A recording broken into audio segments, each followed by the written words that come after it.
আচ্ছা, জীবনে কখনো কোনো মৃত ব্যক্তিকে গোসল করিয়েছেন?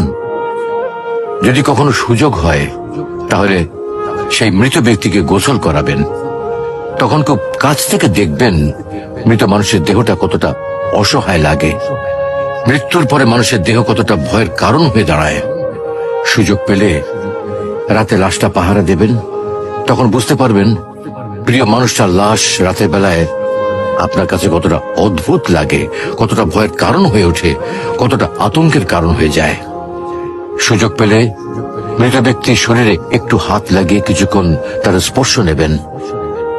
আপনি তখন উপলব্ধির সুযোগ পাবেন এই পৃথিবীতে বিশাল প্রভাব প্রতিপত্তি মৃত্যুর পরে কতটা নির্যাতনের রূপ নেয়। সুযোগ পেলে আপনজনদের লাশ কবরে নামাবেন খুব আগ্রহ নিয়ে। শেষবারের মতো মৃতদেহের মুখটি একবার